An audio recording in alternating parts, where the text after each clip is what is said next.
Good afternoon, everyone. My name is Elizabeth Espinosa, Executive Director of Communications for the Los Angeles County Sheriff's Department. We thank you so much for being here with us today.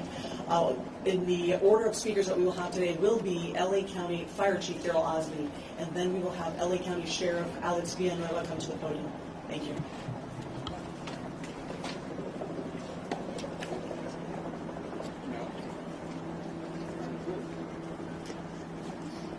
Let's go live with Chief Daryl Osby of the County Fire Department. Good afternoon.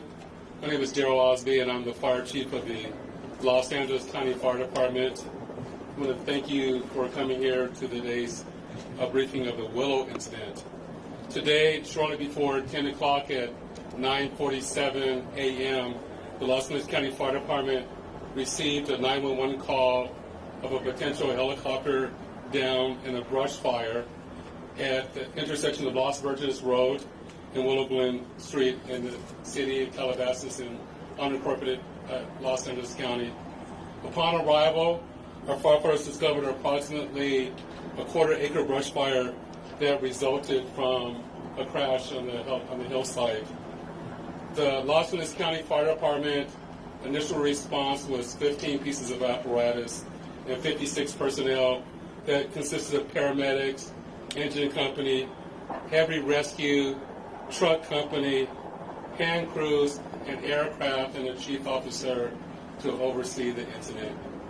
Upon arrival during the incident, and upon arrival of the Sheriff's Department, our two respective departments entered in a unified command to handle this incident. Our firefighters on scene indicated that there was a debris field and steep terrain with a quarter-acre brush fire that was occurring at the time. Our firefighters hiked in to the accident site with their medical equipment and hose lines to extinguish the stubborn fire, as it included the brush fire, debris from the helicopter, and the fire also included magnesium, which is very hard for our firefighters to extinguish because magnesium reacts with oxygen and water. In addition to our firefighters hiking into the incident, we had one helicopter flying to the incident with firefighter paramedics on board. Those paramedics were hoisted down to the incident early into the incident. They did a search of the area for survivors. Unfortunately, all the survivors on board were determined to have been perished. Firefighters and hand crews worked to extinguish the fire while carefully preserving the incident for investigation. Currently, this investigation is still ongoing. I would like to turn this over to my sheriff to continue the press briefing.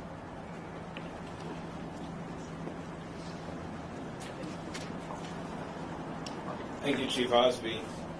Personnel from Los Angeles Sheriff's Station responded to the scene of the crash site and assisted the fire department, and we've established a containment area, and now our Aero Bureau has a handle on traffic or aircraft accidents. However, when there's a fatality, then it switches to the National Transportation Safety Bureau, the NTSB, and the Federal Aviation Administration, the FAA. The FAA is already on scene and assisting. We're waiting the arrival of the coroner's office to assist in the recovery of the remains. As the chief indicated, there were no survivors. We have a manifest that indicates that there was 9 people on board the aircraft, the pilot plus 8 individuals. There is wide speculation of who the identities are. However, it is entirely inappropriate right now to identify anyone by name until the coroner has made the identification through their very deliberative process, and they've made notifications to next of kin. And it'd be extremely disrespectful to understand that your loved one was perished and you learn about it from TMZ. That is just wholly inappropriate, so we're not going to be going there. We're going to wait till the coroner does their job, and we're assisting the families of those who believe they've been impacted, and it's a tough process. And our hope goes out to all of the members who were on board, all the family of everyone who was on board this aircraft, and God bless their souls.